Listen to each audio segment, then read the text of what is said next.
good time to get started with the third talk of the fall seminar series, so the Columbia Digital Finance Seminar Series, jointly organized by the Center for Digital Finance Technologies within the School of Engineering and the Digital Finance Lab within the Business School, and CIAMAC is my co-organizer. So today we have the pleasure of having with us Tarun Chitra, who will speak about permissionless mechanism design. And I mean, who is a principal, who is an agent in a permission and computationally bounded world. But before you get started, I would like to briefly introduce you. Tarun is the co-founder and CEO of Gauntlet, which is a simulation platform for crypto networks, helping developers understanding how to make decisions about security, governance, consensus, and so on. And he has written extensively in the area of crypto. In fact, I think he has one of the first, if not the first paper on automated market makers and the geometry of it. And then he has a bunch of other papers within the space of DeFi. And before turning to crypto, he worked in high-frequency trading for a company, Vatic Labs. And he was also a scientific programmer at this show, Research. So he has quite a lot of experience with the financial industry, and he has a bachelor from Cornell University. So without further saying, the floor is yours. Thanks for the intro. Is the mic on? Cool. Just want to check. Yeah. It sounds okay. Great. Yeah. So I think I was, as I was thinking about this when CIAMAC sent me the email, I was kind of thinking of like, what are things that are overarching through a bunch of different areas within crypto, whether it's DeFi, whether it's sort of at the more infrastructure level with MEV. And whether it's somewhere in the future. And one interesting thing that I've been thinking about a lot that I think is sort of maybe trying to come up with some overarching framework that describes all of these systems and their trade-offs and why they're different than the traditional known mechanism design world. And I think in general, I've been coming back to the idea that the classical way of looking at principal agent problems in economics is sort of different in crypto. It's almost like you just, you sort of rotated the axes a bit. And sometimes things that are principles are actually sometimes agents, sometimes things that are agents are sometimes principles. And this idea that there's this dynamic interplay is sort of almost endemic in permissionless systems. So I think the goal of this talk is to convince you at least that that's true. It's not a talk where I'm going to be like, hey, here's a theorem, like here's a proof. It's going to be a more overarching type of discussion. Okay, so just as a quick outline, first just we'll give basic intro to blockchains and DeFi, principal agent problems. Again, hopefully it's not too boring for those of you that know. I just figured audience might have a wide range of backgrounds. The second thing is talking a little bit about mechanism design within DeFi, how permissionlessness changes the way you have to think about designing these mechanisms, and also, permissionlessness in some ways is almost a curse from a mechanism design perspective. It adds a ton of uncertainty, but the place where you can get kind of like a blessing is computationally bounded adversaries. So, if you make certain assumptions about the different participants, the permissionless part becomes much easier to handle. And then finally, we'll talk a little about emergent phenomena, and then go through some examples, and then end with some open problems. Okay, blockchains and DeFi. So, as many of you probably know, blockchains, you get this notion of a sequential total order on economic transactions. The security of these transactions, i.e. they can't be reverted or can't be sort of changed, is guaranteed by a network of validators who uphold particular algorithmic covenants that are specified in a node client. I think this notion of a node client over time has become more and more multifarious, especially in modular blockchain world where there's 500 different types of node clients, but for simplicity, we'll think of it as just one. And these covenants are things like no double spending, can't revert transactions. The can't revert is more of a classical distributed systems type of guarantee. The no double spending is more of an economic guarantee. And these systems require payments of incentives to this network of validators to ensure that collusion is unprofitable, so if sufficiently many validators collude, they can do these bad actions. They act as a central party. But also such that different types of users can't inure penalties on one another. So when I say type here, I do mean it in the sort of economics sense of I have a set of agents, I have a set of users, and they have a type which characterizes their utility function or some facets of their utility function. And finally, public blockchains are permissionless, and the key thing is that the incentives are really needed to be Sybil resistant, because in a permissionless world, I can replicate myself many different ways, make many Sybils or clones, and somehow I need to force some notion of collateral, whether it's hardware, energy, or digital asset, to ensure that there's some cost to me duplicating myself. Okay, now let's talk about a more modern subject. You know, everything in this slide is like, probably I could have shown the same exact slide in 2016, 2015. People would have pretty much agreed. You know, maybe you'd have a couple of Bitcoin maxis angry at me for some of the definitions. But now let's go to where blockchains are today. Blockchains that are today have actually quite a complicated notion of transaction flow. And in this diagram, which shows you the current sort of supply chain, on the left you have kind of the transaction generators, those generating demand. And on the right you have the validators, this network that has to ensure the security. And I wanted to kind of go through this flow to show you where there's sort of this notion of principals and agents showing up already. So you have this notion of a non-strategic user. A non-strategic user is, say, someone who, say, went on Reddit and was told that they need to buy bonk right now, and they want to buy it immediately, and they don't really care what price they bought it at. And this person says, okay, I just want my transaction to get included quickly. That person sends their transaction via software called a wallet. Some wallets are hosted, and you know, the user doesn't even run it themselves. But a real wallet should be running on user's own device. They have control of sort of the cryptographic keys around it. They're identified by an address, which in this case is showing you 1 in hex. Next, the wallets will either send the transaction publicly through a mempool, or they might send it to a private mempool where users who are called searchers, who are strategic users, try to aggregate different types of orders, and based on their aggregation or optimization, they earn some extra fees. So some of these things might be somewhat malicious, like front running. Some of these might be optimal routing, which is actually a way of better performance for a user, kind of like a broker would in normal finance. Then finally, you have these agents. There's an agent of a builder, a block builder, who takes all of these different components and puts them together into a valid block. And you have the validator who is selected cryptographically to produce the next block. And these two are really, really agents. But if you think about the searcher, the strategic user, there's some sense, right, in which they're an agent. If they're a broker getting you better routing, say like CowSwap or 1inch Fusion, well, then in some sense they are an agent serving the principal who's a non-strategic user.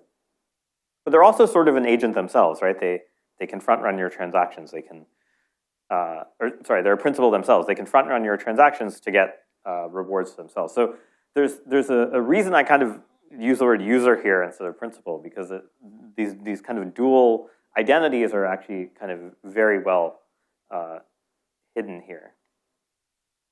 Okay.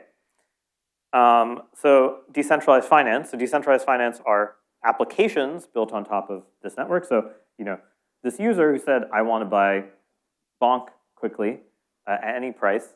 Well, where did they buy it? They had to buy it on some application like an automated market maker. So an automated market maker is a form of DeFi.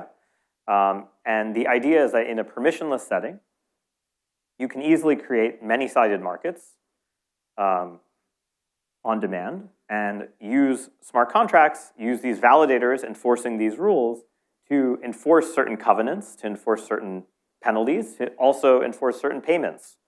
And so the key thing here is that in the permissionless world, you can, in some ways, disaggregate a lot of the responsibilities of traditional financial entities. So if you think about a bank, they perform a lot of services for you. They custody your assets, potentially. They create the legal documents for assigning how payouts are made. They source liquidity. And my personal favorite view of viewing DeFi is it's really the use of cryptography to unbundle traditional finance. Because a lot of things in traditional finance are sold to you as a package, and you don't even realize what you're getting in the package.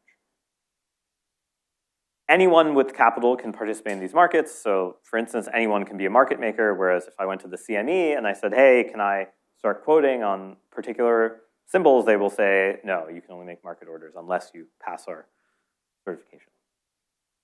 The most popular DeFi markets are automated market makers for just swapping assets, lending protocols for borrowing one asset against another, and perpetual futures, which are sort of kind of, you could argue they've existed forever in the FX market in contracts for difference, but contracts for difference were never really settled as efficiently.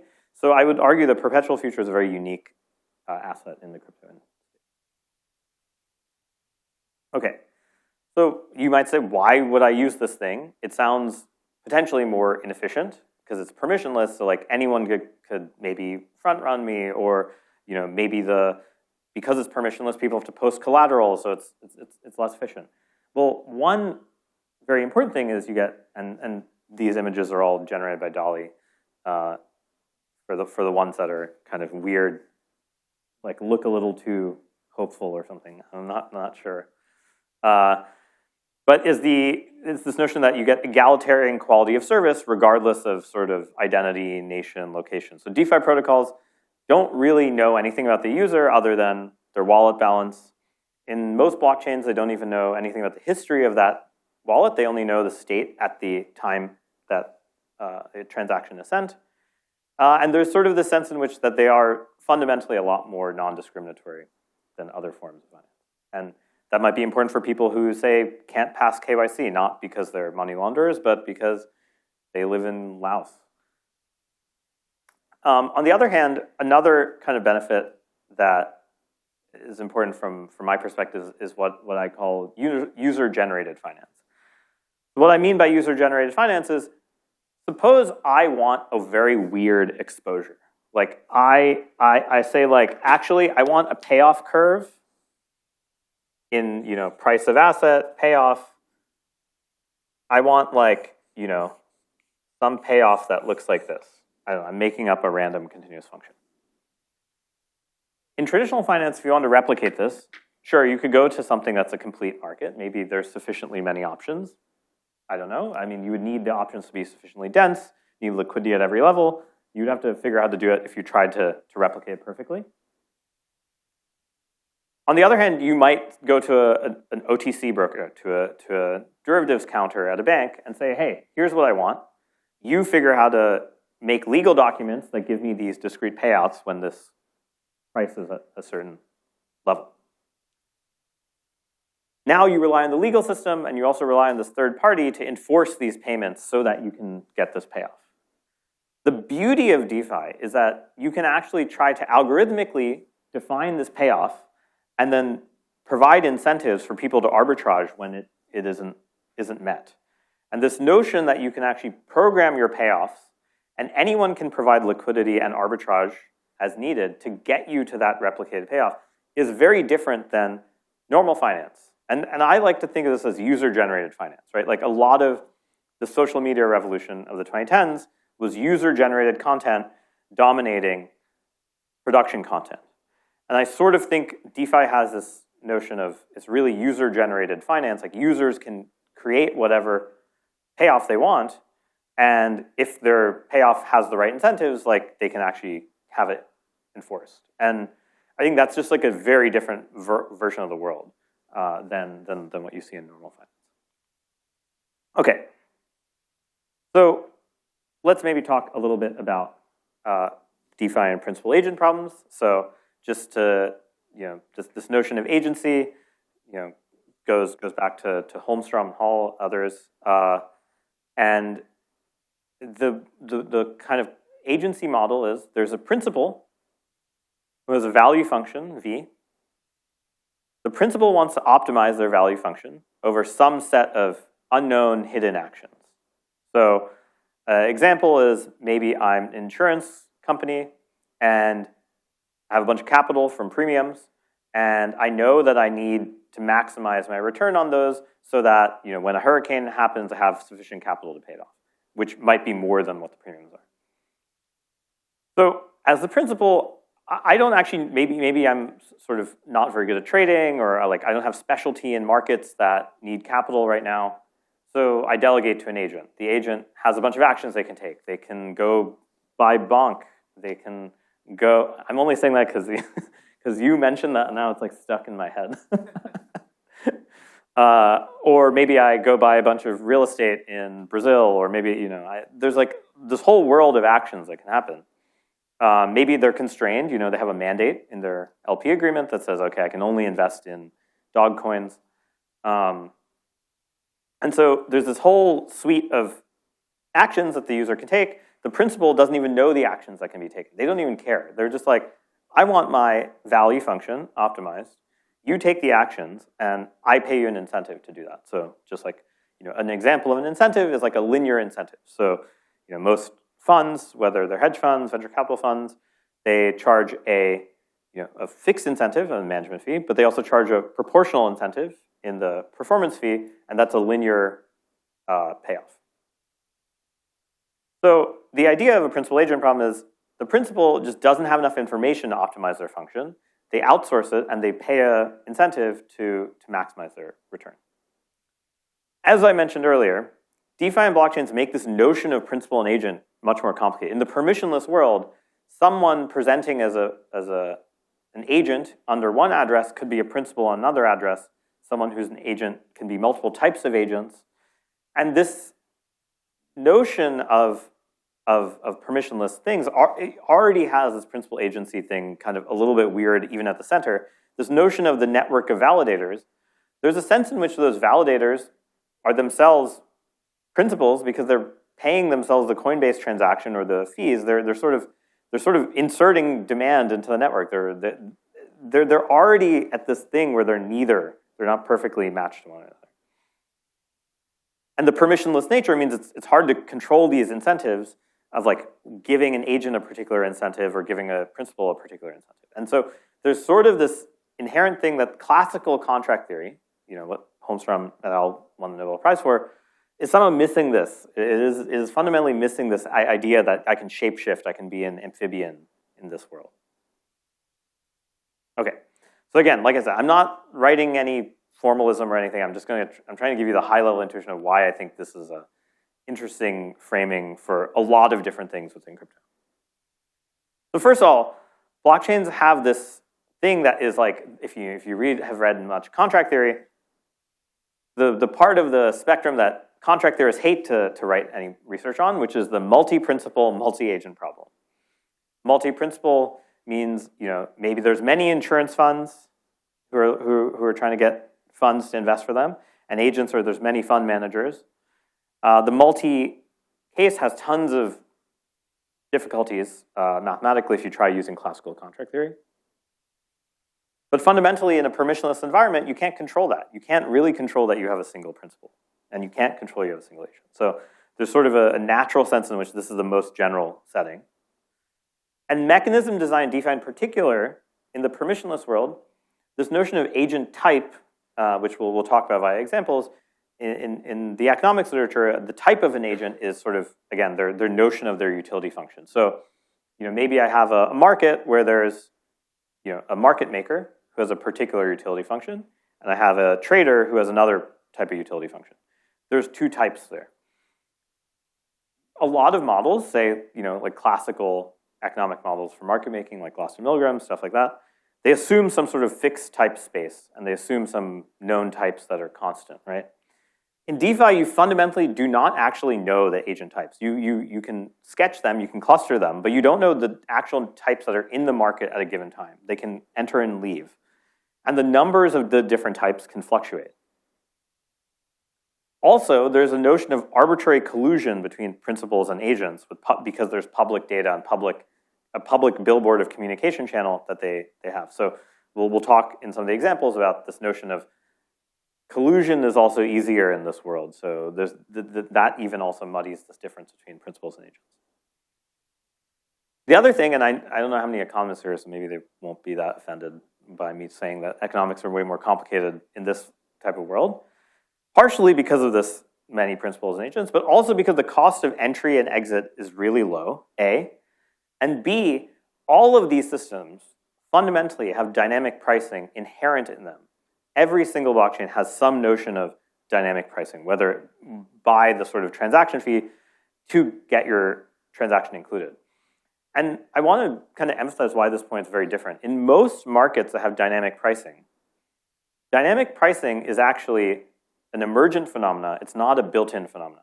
So if I'm Uber, I actually started the company and was actually giving people these kind of fixed fees.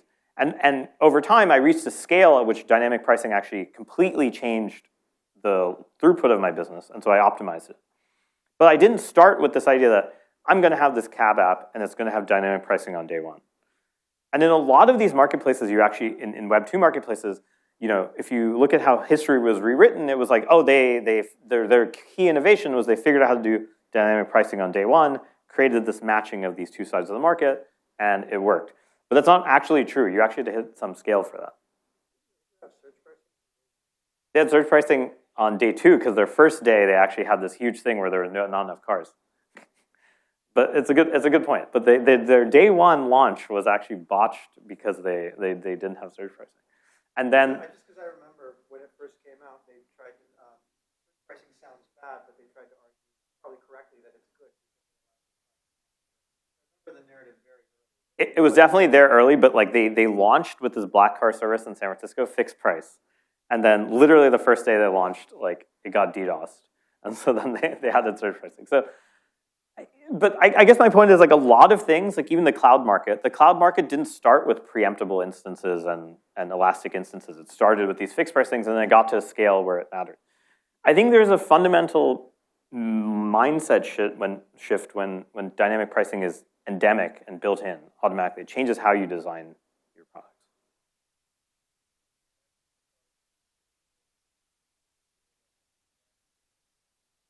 Effectively. It's partially a security thing, but it's also partially I have a fixed supply and I have variable demand, and I just need to, if I want to optimally match those, just like ignore the security part of the network. Just think of like block space as this. Even when it's elastic, there's some notion of like relatively fixed supply and arbitrarily spiked demand, and you won't have efficient price clearing if you have a fixed static price. It's the same argument as the Uber thing. Like it makes the system network-wide efficiency worse, even though maybe one individual will have gotten better utility. And maybe again, economists might not find this as an appealing feature, but some of us do. Which is, I think the payments between these principals and agents can be arbitrarily complex, and that if I drew a popcorn function to you, well, you wouldn't be able to really implement it perfectly. But let's say an approximate popcorn function, I can actually make that the payoff I want, which is if you think about financial economics, the literature assumes that. Hey, give me a continuous payoff and like I can replicate it. But here you can actually try to implement it, which is, I think, a different game. Okay, so now we can actually talk a little bit more about mechanism design. Any other questions or anything just before? Okay, cool. Okay, so a framework, I'm sorry if the image is too small from far away. A framework I have for thinking about permissionless mechanisms is this following flow diagram, and I think hopefully through the examples I'll illustrate that like many different things within DeFi or proof of stake kind of have a flavor of this. And you can kind of think of it as the following sort of multi-iterated game. So what we have first is we have sort of a notion of agent types, so a set of all the possible agents, PA. We also have a set of principal types, PP. we have a joint action space. And I think this is actually a quite different thing than what you see often in economics, where all the actions available to the principal are also available to the agent. And this is mainly because it's on-chain and a blockchain, right? Like in theory, I can switch and use some actions that might not be known. So this is kind of different than the hidden action. And again, this is because the principals can collude, they can change, and so it makes it simpler to think of it this way. Finally, the value functions depend on the type and action profiles of every user. So a simple reason you have to make it depend on everything is a lot of the transaction fee mechanisms that are used depend on the total aggregate demand. And so in some sense, you are always dependent on everyone else's action. Again, all of these things are the types of things I've read many economics papers about that people are like, oh, this should never happen. We'll like design our mechanism to avoid this. Instead, you should be thinking, well, hey, this is what people are doing. And you have this iterated game that does the following. So imagine that you had some sort of oracle or some distribution that you could sample a multi-set of agent profiles from. So maybe there's 3 arbitrageurs, and maybe there's 2 liquidity providers, and maybe there's 1 real trader. Same for the principal. So you have a way of sampling these agent types. You then have a notion of drawing a joint action profile of the agent's actions and the principal's actions. Once those actions are chosen, that implies a notion of a fee. Oh, sorry, I mixed this up. It should say principals pay agents, fee is F. Sorry about that. But the principals pay the agents fee, and then they realize some notion of welfare, some notion of based on their value, and the fee, like some notion of system stability.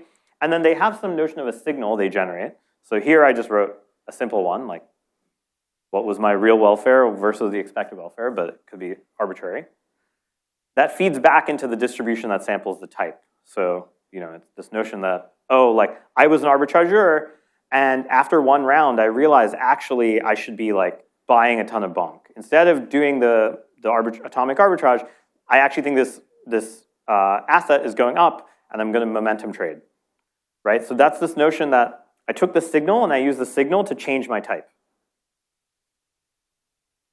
So in my mind, this is sort of, roughly speaking, the sort of general way that a lot of these permissionless mechanisms work.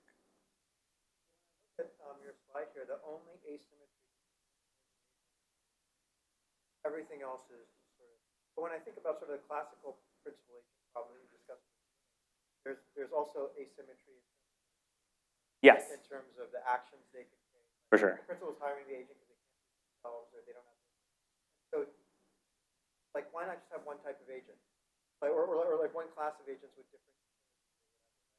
I think, it's a good question. I think, I'm hiding a lot in this like, hey, how did we sample the action profile? Well, there could be a lot of constraints on that, and like one type might not be able to really access all the actions. I just think the domain has to be all. They might not. There might be constraints that limit it. I do agree with you that there is a notion in which maybe it's better to have it all be at 1, but I like this idea of separating the ones who make payments, and then I think like this idea that like they can overlap is also true still in this. But yeah, I agree with you that there is, you could write the same thing without this. Yeah, examples are coming. Yes. Sorry, we'll get to that in a second. Okay, but before we get to that, there's sort of some notion of what properties you want from these things.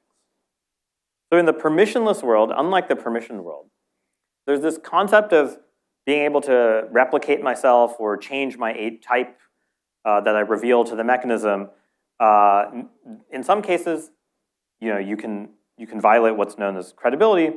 Credibility is actually quite a very strong condition. I'm not saying the precise definition from Akbar currently is what you should use, but the simplest version of this is a second price auction, where you don't have credibility. So credibility is, in the second price auction, I have n bidders, the bidders tender their bids, and the person who wins is the person who bids the highest, but they pay what the second highest bidder on it. Now, if I'm the auctioneer, there's a lot of incentive for me to act as another bidder and bid just below the highest price. because then I force the winning bidder to pay almost their bid instead of paying the second place bid. I can draw this if it's confusing. So, agent index, well, let's just make them ordered. So I have some bids BI, I have some order statistics, which are sort of like, okay. And, you know, suppose I have B1 is here, B2 is here, and then I have, you know, dot, dot, dot. Okay? So what happens is this person who bid this pays this amount, right? So they get this sort of surplus relative if they're bidding their true value. Now, the problem is, what if the auctioneer says, actually, I'm going to add another bidder, index 0, that bids 1 minus epsilon times B1. Now I'm forcing this player to pay this much, so their surplus is that. The auctioneer, by deviating, is causing, you know, lowering the welfare. And one interesting thing is that I think in permission systems, minus Google getting sued by the DOJ for doing this, in permission systems, it's very hard to even say anything about this because it's like, well, I can't do anything anyway. But in these permissionless systems, this is very fundamental. You have to design these mechanisms assuming that the agent can pretend to be another principal, or the agent can pretend to be another agent and cause me some losses. But, just push back on this a little bit. I think like sort of the credible auctions work, there's other yes. if you're the auctioneer that don't involve a sybil, back up the reserve price. Yes, I didn't want to go into like, that's why I said the definition of credibility is very, almost in some sense too strong. It says like, over every information set path, I can't do any deviation to cause me to get more revenue. And like that includes a ton of these safe deviations that you don't need a sybil and also just boil down to, in some sense, censoring some bids can increase your revenue. Yeah, for sure. There's definitely, but I just mean that some notion of this concept is endemic to crypto systems. You can't really build them without it. The second thing is collusion resistance. And so this is sort of more obvious, I guess, that you really want to have some guarantees. I'm not saying they're perfect collusion resistance, but some notion of cost of collusion. And then finally, of course, incentive compatibility in the sense that, you know, this is more the classical principal agent.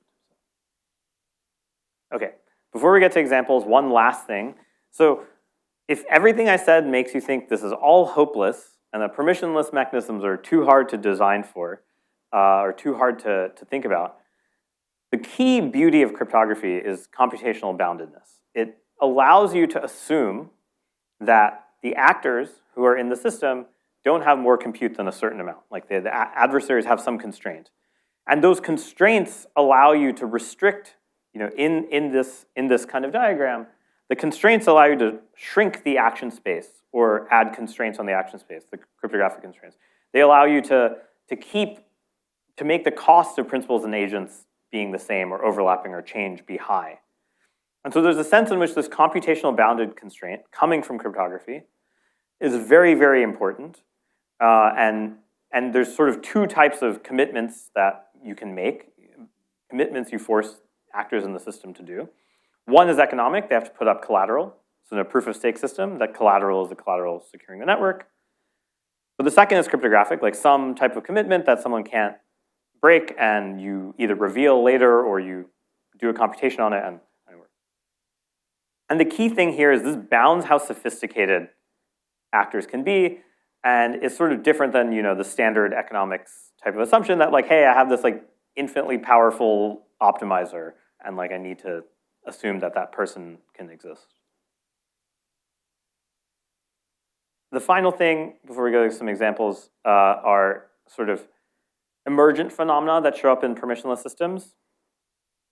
The first is maximal extractable value, MEV, which has to do with the idea that the agents involved can reorder, add, or censor transactions, delay transactions. There's a lot. The action space is like quite big. They can do things like front running. They can do sandwich attacks, which are putting a trade in front of yours and putting a trade after yours because you kind of didn't specify your trade tightly enough. They can force liquidations, oracle manipulation. There are a lot of different things. This is something that in centralized systems you never think about because the centralized entity has the power to do that anyway. It's like if they're going to reorder me, then I've already agreed to that. Here it's a question of like who gets the right to do it, and sometimes it's necessary. It has some positive benefits.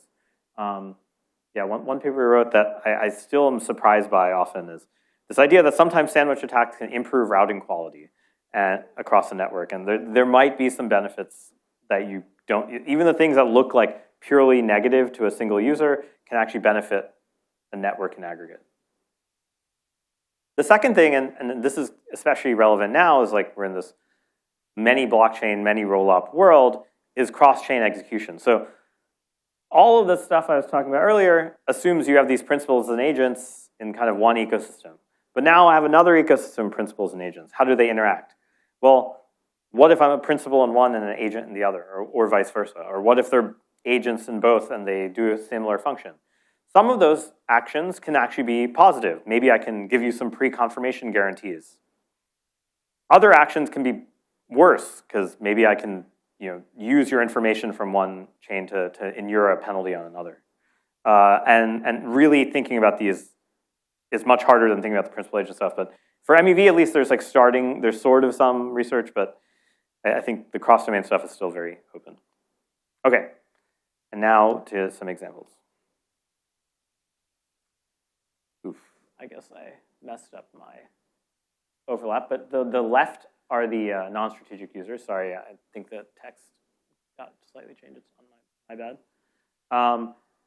In proof of stake, again, proof of stake relies on these network of validators who validate transactions, and they have to put up collateral in this native token, and they earn fees and future token emissions for that. Who are the principals and agents? So in every block, there's a proposer, which is a randomly sampled validator, randomly sampled according to their stake. The cryptography part makes sure that manipulating that randomness is very expensive. So again, this is the computationally bounded adversary piece. The proposer is a validator who's picked to win the block. The block builder is a person who bids in an auction run by the proposer to get their block accepted as the next block. So they may do that because they have a bunch of transactions they want to get in, and they think another builder won't get them in.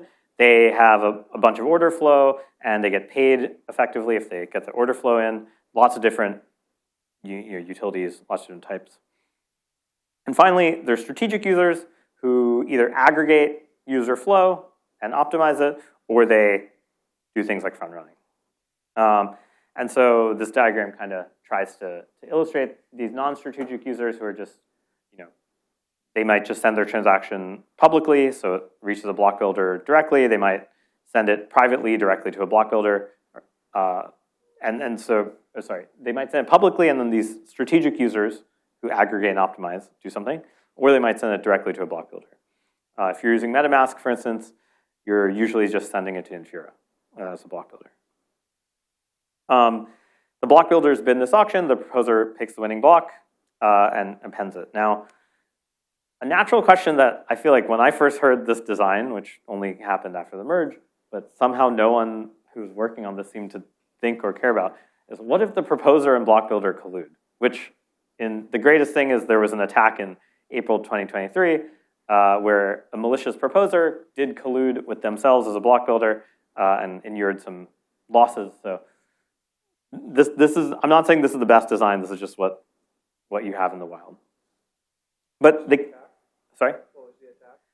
So basically, and there's no real a complete way of getting around this, but so one thing I'm eliding in this diagram is this notion of another agent called a relayer. The relayer figures out what the IP address of a proposer is and tells anyone, hey, if you have a block, I can send it to them.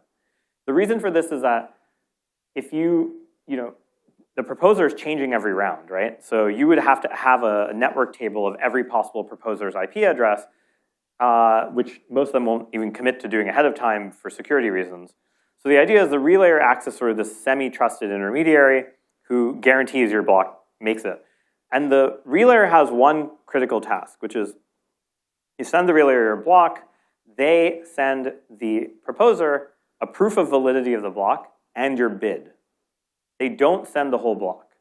Mainly because they're sort of acting as this trusted intermediary to make sure these two don't collude.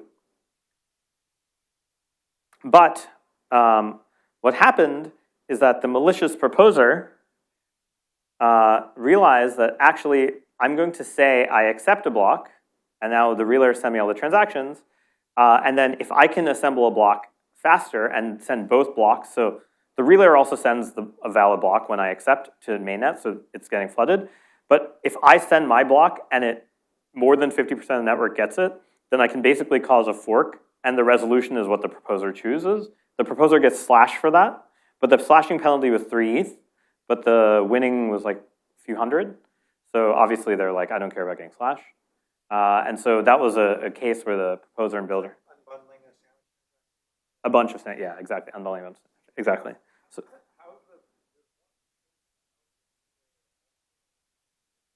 So there's many relayers. This is also.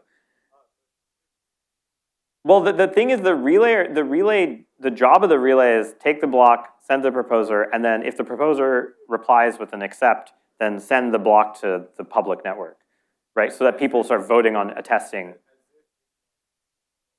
as if it was proposed. But the proposer was like, oh, actually, you know what? I'll just like send my own block.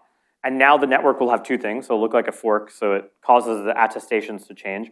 And most of the attestations assume the one the proposer sends right. But if 2/3 of online validators vote that there were two, the proposer gets slashed.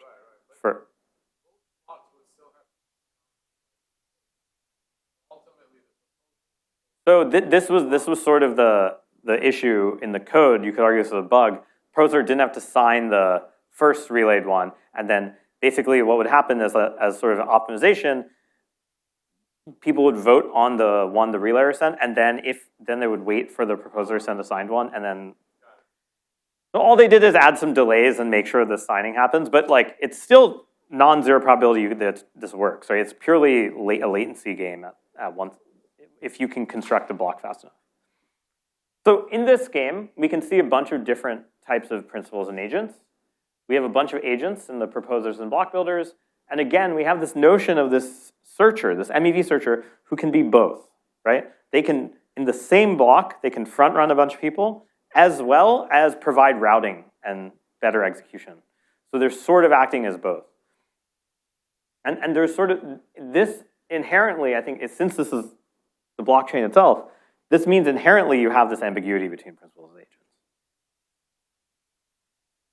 Sorry, I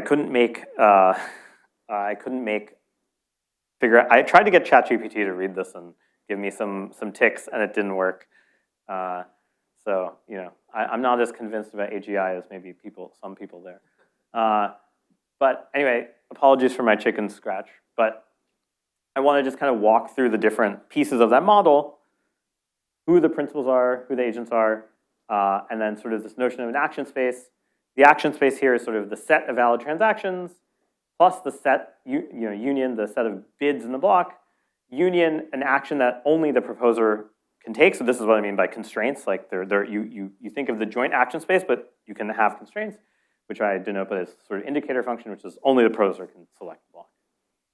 There's a bunch of value function constraints. So I gave these guys little shapes. So for instance, for the non-strategic user, the only constraint is there exists some transaction at which it has positive value, because like why would they submit anything otherwise? For the strategic user, the claim is that there exists some pair of transactions such that the strategic user has strictly higher value than the non-strategic. Just simply from the fact that like if they could profit from it, there must have been some excess, and this delta captures that. The next thing is, the value of the proposer calling the propose thing is positive. For everyone else, it's negative or 0. I know I put a dot, but that should be the 1O. And then, if we go to the multi-set of agents, so here's a random sample. By random, I mean I just chose some random shape numbers. So the agents in this round are a validator and 3 block builders. And the principals are maybe 2 non-strategic agents and 1 strategic agent.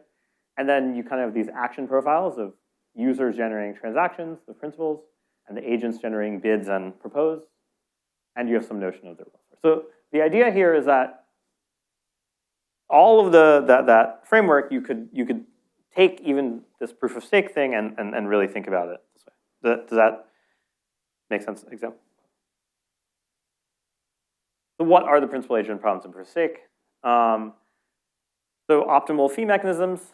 Can the agents collude against these fee mechanisms? And sort of what are the optimal fees for the principals? Like what's the optimal fees they should get charged? There have been tons of papers on this. I think it's still kind of open. There's also some impossibility results on like when you have these kind of MEV types of things, maybe you can't always find the optimal. Another principal agent problem is collusion, and I think this is one that is a hot topic in Ethereum right now, whereas in Solana it is exactly the opposite of a hot topic. And it's staking derivatives, where you pool together validators. They're unsophisticated agents who have capital. They want to earn the fees, but they don't want to run the nodes, so they delegate to people. Those people pool together those assets, and they give you lower variance, right? They're winning more blocks because they have higher stake, and they're redistributing it to the people delegating it to them. But then, of course, you have these like concentration effects and concentration risks and systemic risks of, well, if that pool has a governance token, can I buy the governance token and manipulate that pool? So, there's a recent paper kind of studying that, and a paper I wrote a long time ago studying these concentration effects, modeling as these particular types of point processes. And finally, this notion of, by the way, this is collusion between principals. Between agents. See, it's in and of itself, it's already hard to try to like remember. But there's sort of this idea that the different validators are sort of colluding to have this pool in some ways. Now you could think about collusion between principals and some agents. So this is this idea that, hey, these strategic agents know how to bid in these auctions, or maybe they participate in these auctions. And one question you might ask is like, can you make such a thing credible? In some cases you can, but you have to use more cryptography and collateral. So this idea that these commitments that are made allow you to change the economic properties, I think is something very unique to crypto. It doesn't exist outside. Okay, I guess we had 7 minutes. I think I only have 5 more slides, so we'll see. We'll see how we do. Okay. So automated market makers. Wow, this figure just came out so much better than the other one. Sorry. Basically, we have some principles, kind of similar principles to before. Non-strategic user, strategic user. We have some agents. We have the liquidity provider who's providing liquidity to the AMM. We have the arbitrageur who's synchronizing prices across AMMs or between AMM and centralized. You have the validator who has to process the transactions. And then you have this notion of an aggregator or intent off-chain solver. And because right now the market structure is diverging and there's quite a bit of order flow going there, I wanted to add that for sure. So you can kind of see how this works. In this case, we have an action space of a set of valid trades, valid liquidity states, and a set of valid sort of bids that these different parties are willing to place to bid in the auctions to get their transaction. And the value function constraints are like, hey, the AMM invariant function has to be satisfied, which is sort of this minus infinity thing. And the other one is sort of this idea that like no one is going to bid more than the actual value of the amount they're taking. So these are all example constraints. Like what I mean is actually if you wanted to write a full comprehensive thing, you'd be more. But I just want to illustrate that this, again, this permissionless game that I propose, like you can map these different things. So what are the principal agent problems? I think, of course, being at Columbia, can't not mention Lever. In this case, you could argue this arbitrage loss in some ways is the arbitrageurs and validators inuring the LPs with a loss. There's lots of mechanisms to try to rebalance the loss, but and I only listed 2, but there's obviously a ton more. These are only 2 that have papers, but there's obviously a ton more. You have the expert here. Don't let me speak. The second thing is sort of like avoiding losing fees to strategic users.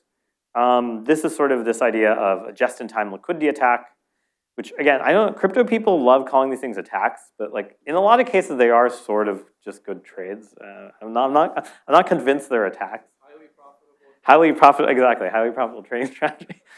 But a just-in-time liquidity attack is just, I see a huge Uniswap trade, I have a bunch of capital, or maybe I flash loan it, and I add a bunch of capital into the pool right before the trade, and then I remove it, which means I'm making the other LPs get less of the fees.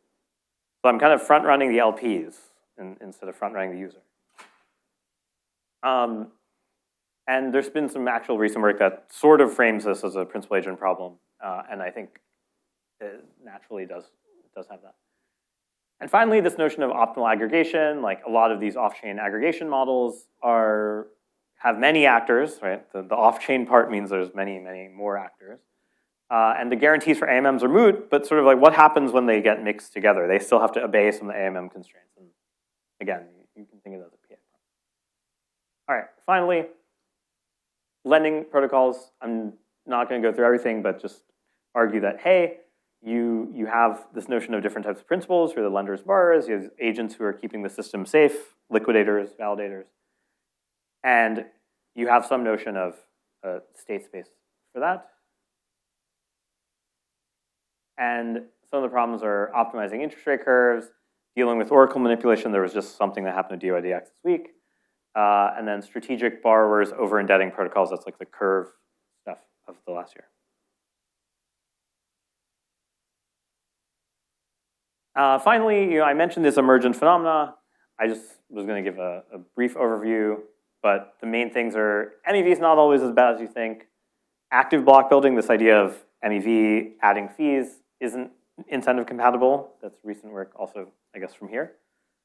And although there are some known bounds on like how well and poorly you can do. And then finally, I know your last seminar was Malesh, censorship resistance. Okay, we have 1 minute, then I'm give you a couple economics problems. The first is this notion of what is the correct notion of credibility that applies to these settings for these kind of games? What should it look like? Credibility in some ways is an extremely strong property, and this paper that I wrote, co-authored this year on trying to make some auctions that achieve all 3 when I talked about credibility in the earlier slide, there's this triangle of trilemma type thing. And there's 3 properties you might want to have an auction. You can't get all 3, which is Akbar and Lee, which is credibility, truthfulness, so bidders bid their true value, and bounded communication complexity, like the number of rounds of communication between the bidder and auctioneer is bounded in the number of bidders. It's constant in the number of bidders auctioned. It doesn't scale as they go. But then, if you use cryptographic assumptions, you make bounded computation assumptions, you can get all 3 by using a 2-round auction where people commit and reveal in a certain way. And we showed that works for certain types of values. You can't have really fat-tailed value distributions and have that work because you can't compute the optimal reserve price. That's the sort of thing. But the point is that there is clearly something with the right cryptographic tools that gives you some black box way of thinking about credibility. There has to be something more than just the Akbar-Lee definition. And I think figuring out what that looks like for blockchain mechanisms at large is sort of an open problem. The second thing is dynamic contract theory. So if you think about all the stuff I told you, it's all iterated games. There's many rounds. There's a lot of participants. Those are all things that normal contract theory doesn't really care about. Contract theory is really focused on these like single shot contracts. Like I'm a government and I'm procuring like someone to build a road, and we figure out the optimal contract. It's not built around this dynamic process. But there's obviously stuff that's been studied that's dynamic, namely like iterated auctions, sort of some of the market making style finance stuff. So what of that actually works in contract theory land? So, you know, this kind of famous Carroll paper from 2015 showing that like linear contracts are approximately robust. Like even though they might not be the optimal contract, the linear contract, like what a hedge fund or VC does when they take a performance fee, is close enough. It's like robust in the sense that every optimal contract is close enough to some linear contract, and there's some approximation ratio you can show for this. But there's sort of a natural question of like, hey, in the dynamic world, that might not be true at all. The linear contract might actually be horrible. And that would be, for instance, a surprising result. And this Carroll paper is, of course, kind of worth reading. I mean, there's been a bunch of sort of CS stuff that simplified it later, but I think it's, if you haven't read it, it's a very elegant work. Finally, capital efficiency. How do you make these things more efficient? You know, they need this collateral for Sybil resistance. What's the minimum you can have? It feels more like it's an information theory type of thing, that like there's just some capacity constraint, and like, and I'm not sure how to formulate that, but clearly there might be a more general way than the way people are talking about it. All right. Yeah. This is also Dolly. I asked it to make principal agent problems with robots, and that's what I got.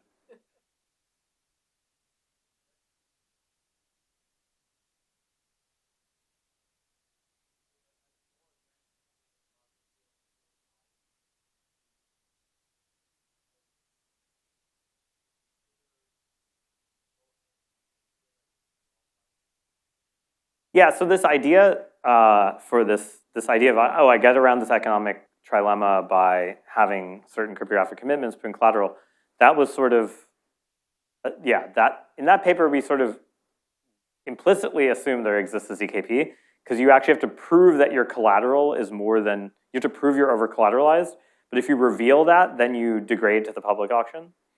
So there's lots of stuff like in incentive land where the addition of ZKPs or even FHE or MPC changes the actual incentives, or like what value functions can be expressed. I also think that's an open field, but I think that's a sort of more of a computational complexity thing of, you know, like what's the set of value functions that is compatible with ZK versus not.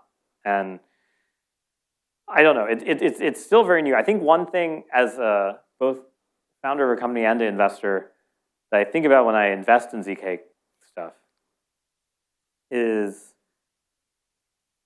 everyone is just focused on just making it work, and no one has been focused on like how is it going to get used other than rollups, which is a fine use case, but that's just like crypto eating itself. That's like truly Ouroboros use case. That's like, okay, great, you can compress crypto transactions with ZK. Congratulations. That's not like, oh, a net new use case.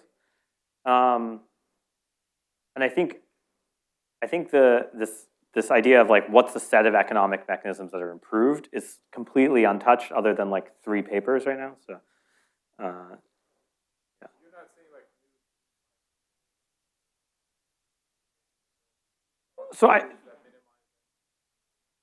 people are doing that, but it's I don't think anyone's. It's like it's coming from like an engineering mindset and less of like a like does it work mindset. Like I don't think that there are any guarantees for most of those.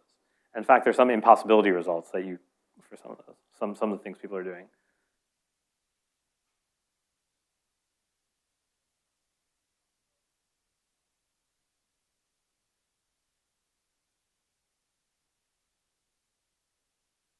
Yeah, I mean, if you have FHE, you can do a lot of stuff. Sorry, fully homomorphic encryption. So that just basically means I can give you encrypted data, and I can give you a function I want you to run on it, and you can the function can run on the encrypted data and output an encrypted blob that only I can decrypt. That's like the high-level version of it. ZK is there's public input, and the public input is given to someone to compute on, and they give me an output, and they prove to me they actually ran this, but there needs to be public input. Here, there's no, in FHE, there's no public input. It's fully private the whole way. So with threshold FHE, you can get a lot of stuff. So for instance, one of the, and you know, I think Tim has a 80-page paper he put out last week about these impossibility theorems in proof of stake versus proof of work, where like in proof of stake, you can't get this notion of like availability where like nodes can join and leave whenever they want. They have to like have epoch boundaries where they lock their stake.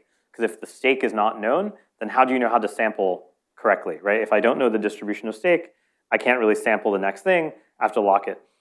There is a paper, a line of research by Nicola and Dan Bonnet from 2 years ago, and now like I think they made a new version of something called single secret leader election, where with FHE, and it needs FHE, you can actually almost perfectly replicate the proof of work guarantee of enter and exit, where people, you know, on each block, people can privately commit to how much stake they have, and with FHE, you can run the sampling algorithm that samples from them privately and output the block word. So there's a sense in which FHE actually changes a lot of these security models in decentralized systems in a way that ZK doesn't, because ZK has public input. So to answer your question, there are things that are known, some things that are known with FHE, but I think, again, there's this notion of like, how does it change the economics or incentive payments is not known. And this is one of the reasons I think this principal agent game framing is actually kind of useful, is that you remember I said this notion of, okay, this game seems almost perfectly intractable. I'm giving you this like arbitrarily hard learning problem framework, right? Like there's nothing here that, you know, if you went to like sort of a multi-agent, you know, reinforcement learning thing, it doesn't look that different. And those things all have like impossibility, intractability results, right? Like impossible to converge to an equilibrium, like never have an equilibrium, like always out of equilibrium, stuff like that. So, and it's even worse because I'm making everything jointly dependent. There's no like private state here. It's like everyone depends on everyone's actions. Okay, great. Thanks for giving me too hard to solve problem. But the point is when you add in this computationally bounded constraint, you complete it. What it does is it constrains this space in some way. And it adds in randomized constraints, it adds in particular constraints that users can do. And those constraints completely turn this intractable thing that's too generic into something very specific. And the point is, with this, the question is, can you map what ZK and FHE give you into some set of constraints here? And that's sort of, to me, a very open problem that people haven't really, like people have little vignettes of things that work, but there's no like general